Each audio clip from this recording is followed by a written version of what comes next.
What's up, everyone? Welcome to the 82nd episode of the Balanced Business Podcast. As always, it is Larissa, Justine, and Nico here. Team, how are we feeling today? Feeling good. Thriving.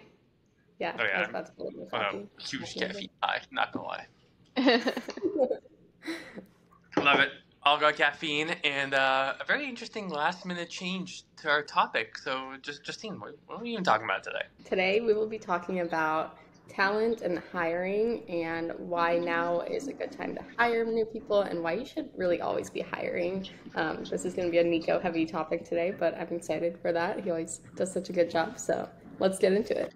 Oh, well, putting me on the spot there, so I gotta deliver. So one of the biggest things that we noticed, especially now that as of recording we're in August, we're kind of past the peak of the spring summer rush, right?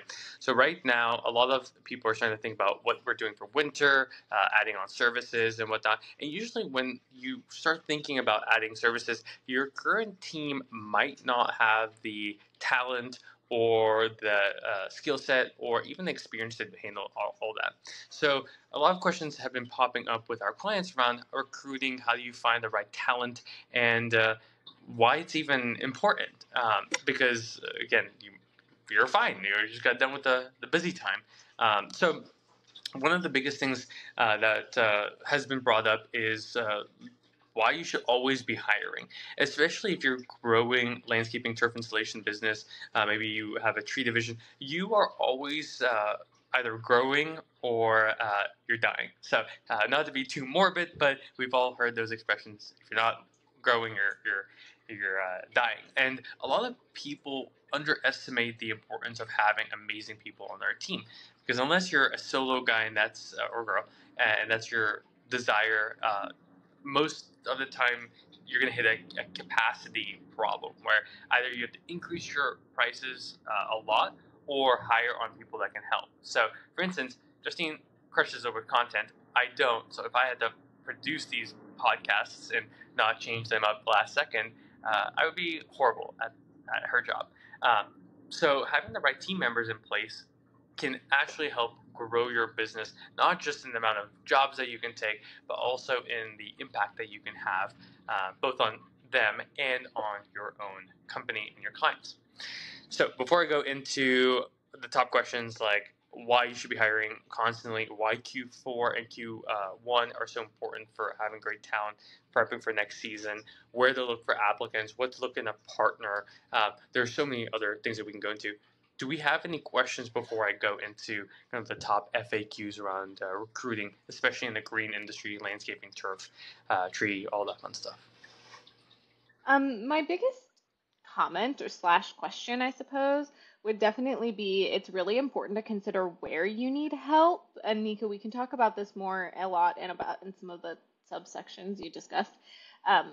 But especially for people, you want to think about how you strategically grow your business, right? So whether it makes sense to bring on, let's say, a salesperson, or whether it makes sense to bring on somebody who's an expert in irrigation, or depending on the particular type of work you're doing, whatever specialized work you need, as it's important to consider what are the rates for these, what are the rates not just to be competitive, but also to maintain your team members. If your rates are too low, you're going to have this kind of revolving door issue. However, if you pay a little bit higher, you're not going to be losing as many team members. So keep those things in mind. But I guess my biggest question that maybe we can add to our list of things to discuss is what are the most common roles that people will be hiring for in the next, let's say like 6 months? Yeah, no, it's a really good question, and you bring up a really good point, which will lead into kind of why you should always be hiring. Is because there are always going to be parts of your business that you want to improve on. So we're mentioning a lot of jobs that might be in the field, right? Sales, irrigation techs, maybe someone to actually install turf, but also there's back office things as well. So operations, the chief of staff, HR, finance, accounting. Like there's so many different departments that make up a business. Now there's three big buckets we like to categorize people in. There's the marketing, there's sales, and there's operations. Now there are a lot of subsections between those, but you want to look at your business and see where's the bottleneck, right? Is it I can take on a lot more work because I have a lot of great employees, but we're sending out proposals maybe 3 days a week, 2 weeks later, and therefore we're not making as many sales because they might go with competition. That might be a estimator that you need to hire. That might be something on the finance side. Every business has bottlenecks, right? One great example is I used to be the bottleneck and still somewhat am in the acquisition, the sales side. So we brought on an amazing team member that will actually do a lot of filtering for me, respond to emails to prospects, call prospects, book them in, so that I can have all my time dedicated to the sales aspect. Now, this individual is geared towards business development, which is amazing. But at a certain point, there's too much volume where I couldn't handle it. Couldn't qualify, do the sales process, close, and that really affected our bottom line. So bringing in that person helped us. Now that's a business development person. Maybe that's an office manager for you. Maybe it's a receptionist that can help qualify both people and send out proposals. Like I said, you got to figure out where the bottleneck is in your organization and your business to find the right talent for that. Okay. Next is, we'll actually kind of fast forward because it kind of goes in line with what Larissa said about what roles are most important. Again, it kind of goes back to what problem we're solving.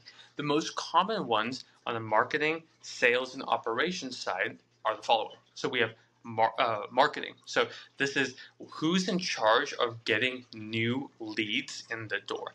We are a partner, and a lot of our clients and customers hire us to help with the marketing side, bringing in new leads.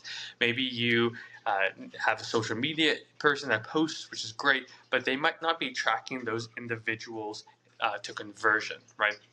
So maybe you need to bring on a marketer or marketing partner like us. That is probably on the marketing side the biggest thing, right? Also, you can have canvassers, so individuals who go out to the community and hang flyers or give business cards. That might be something there. Then on the sales side, that might be your estimator or your individual who's focused on nurturing the relationship and closing.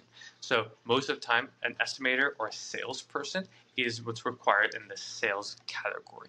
Now, there's a lot more, like I mentioned, which kind of goes in between marketing sales, like a receptionist that can act as your business development rep that qualifies. That's a little bit different than marketing. It's more sales. So maybe that's what you need. Maybe you need someone that can actually help get bigger contracts. Maybe you're more focused on commercial jobs, and you need someone who is in charge of finding RFPs and applying to those. Next on the operations, it's a huge category. We probably need to bucket those into more, but there are staff that actually do the work. There are project managers or general managers that actually oversee the work. You have finance and accounting and payroll, and there's so many things in there. Larissa, I saw you open your mouth. I was going to say for operations, you could probably break it down into administrative operations and like in the field operations. What I mean by that is in the field operations would be people like your irrigation techs, your actual installers, your landscapers, your whoever's actually going out, doing the installations, kind of boots on the ground. And then your other operations are other things that keep your business running, but might not be directly client facing. So those would be people like Nico was mentioning. Maybe you need a bookkeeper. Maybe you need a full-time finance person. Maybe you need an office assistant just to help with like random things here and there, or your individual needs are going to vary a lot based on your business structure, how you like to do things, and also the types of projects you're taking on. That's going to vary those things as well. A lot of times in the administrative category, people will have a singular or 1 to 2 administrators, depending on how big your company is, that kind of can take on most of those administrative tasks. That's sort of a good way to bucket it, is I would say like administration versus boots on the ground. But it does actually lead me to another question for you, Nico. At what point should you hire in-house versus going with, let's say, an outside partner? Yeah, and we have a great referral partner that if this is interesting, we can actually refer you to Green Industry Talent. They are our preferred vendor when it comes to anything talent acquisition wise. So, yeah, it really just depends. Most businesses under 10 people probably don't need to worry about like an outside recruiting company or a talent acquisition firm because mostly you're in-house. Individuals probably know someone. So if you have a couple staff members, you can get away with posting on maybe Indeed or Craigslist or Facebook and notifying some friends. But at a certain point, your kind of zone of people and the skill sets needed might require someone like a recruiting company to come in and help you find those specialized salespeople that have years of experience in the industry and basically come with the system so you don't have to work on in the business. We can rather work on the business. You can find someone who's actually done it before. So it's a really good question. It really just depends. Usually at 8, 9, 10, that's when you're going to need a partner. And yeah, there are fees associated with it, but you have to decide, do I want to prioritize speed or not, quality versus not. Finding someone who does it day in and day out, they might know something and be able to help you a lot faster than doing it yourself. Again, can't do it yourself. A lot of companies do it themselves, but at a certain point, it makes sense to hire someone to help you recruit. Awesome. Well, if there isn't any questions about that, why is Q4, Q1 so important for hiring? So we're finishing up the super busy season. It was probably a lot of money being made, a lot of money being spent, and you're probably exhausted. So you want to relax. What I want to say is don't take your foot off the gas just yet because you probably learned a couple of things this season that can directly be applied next season. Let's say that you start off with a ton of referrals in the beginning and then towards the middle and end of the season you died out. So maybe you need to think about, can I bring someone in to build a referral based program for me so that any new customer, I get 2 more customers out of them by a referral program. Maybe you got too much work and you had to turn away a lot of business because you didn't have the manpower to do it and go out and bid on the jobs. Maybe you need an estimator. You need to start putting those systems in place now so that you can actually fulfill in the next quarter or 2, right? So depending where you are in the country, most of the time November, December slows down. But as soon as January hits, projects get kind of like revamped. So you need to have someone kind of locked in and ready to start on the 1st. That means you probably need to start interviewing candidates October, November, in the middle of October, beginning November. Maybe you need to start planning financially how you can compensate them, what would be fair, and start finding a partner or finding avenues to do it. So you need to start now if you want to have someone like locked in to start on the 1st of January, right? I know it seems weird, but I mean, like we're kind of like it's October or it's August right now, middle of August, right? So September, October, November, December. So 3.5 months from now is going to be like the end of December. So you can't wait. I mean, you probably can wait like a couple of weeks, but like you're kind of coming on that cusp, right? And plus your competition's probably going to start hiring too. So you want to get in there, secure the best talent before the end of the season. One So thing I would note in terms of time frame is also don't forget about onboarding new team members. Anybody who's had a job knows that it takes a bit of time to get in the swing of things, to understand the company, to learn the standards, the procedures. So I recommend giving yourself a couple extra, like 2 to 3 extra weeks of when you can have a team member come in and actively train them before you get way too busy. That way you're not just throwing someone in with very little experience working at your level of standards, and you just want to make sure that this is easy for them to do and really easy to take care of. So that's why give appropriate time for training, give appropriate time to make sure that they are up to speed before you hit your busy season. You don't want to be training during the busy season. Sure. Yeah, that's a great point. Yeah, I always forget the onboarding experience because you handle it. So, so you need to start hiring right now if you're going to do it by January. Basically, that's what I'm hearing. So yeah, like I said, we have a preferred partner green industry talent that I think we'll link to this as well. But they would be able to help you with setting up resumes and filtering and all that fun stuff. So with that being said, it kind of goes into where do you find it? So we're kind of talking about, at what point do you need a recruitment partner or something like that. I would say usually when you're at 9, 10 people, that's when you really want to start looking at it. So we'll look at the two main mechanisms following our passive and active approach. There are passive sources of recruitment and an active sources. So passive, think about job boards, posting on Facebook. It's you put it out there and you kind of hope people apply to it. And a lot of people will apply, but the quality is going to vary and it requires you to sift through a lot of that. So free Facebook groups, asking your current employees is a great one. Posting on job boards, so Indeed, LinkedIn, Monster, all those platforms.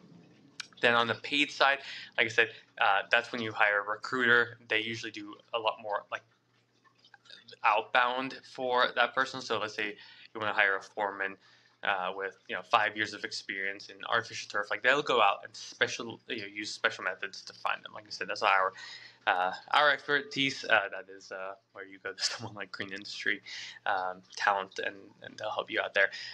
But those are the two main mechanisms. Both have pros and cons, right? One is free, so it's a lot cheaper, requires a little bit more work on the front end. One is a little bit more expensive, get faster and higher quality. So you have to decide for you what makes sense. Okay. Now, the only thing I guess I would say there as well is like people, if you have experience hiring yourself, you may be thinking to yourself like, oh, okay, like that was fine. I was able to get some good applicants. However, I would also keep in mind how long those applicants stayed because that has a really big impact from the hiring process. And again, I mentioned earlier, you want to make sure your rates are not only competitive, but also high enough to reduce your turnover. So that's a piece I think people forget a lot of the times is like, I promise you, it's so much more expensive to hire a new person into a role every 3 months than it is to hire one really great person who stays for 3 years. You will save a lot more money with the person who stays 3 years, even if they are at a higher rate. So keep those things in mind as well. Yeah, that's a really good point. And kind of, this is something we didn't bring up, but like, how do you keep great people inside of your landscaping business? There's so many hacks and ways to do it, but one is to set a plan in place, right? So like if you start as a entry level installer, how can I get to mid? How can I lead a crew? How can I become a part of ops or sales or whatnot? So you want to build success plans there. But to your point too, track, just like marketing, just like sales, you got to track. So really, that's all I got on the recruitment side. Is you need to start thinking about this now. And if you haven't started thinking about winter, it's going to be here really quickly. So you want to start also changing up if you're maybe in the Midwest, Northeast, Northwest, uh, East Coast, where there's a lot of snow. Maybe you probably won't be able to install turf for much longer. You got to think about different services to add. Maybe tree services, maybe winter mulching, maybe installing permanent lights, whatever that is. You got to start thinking about it, which will also bring up points in your operations that you might not have staff members to support that. So, team, do you have any questions or anything before we close this off? No, I don't think so. Not on my end. Amazing. Yeah, like I said, it's very interesting because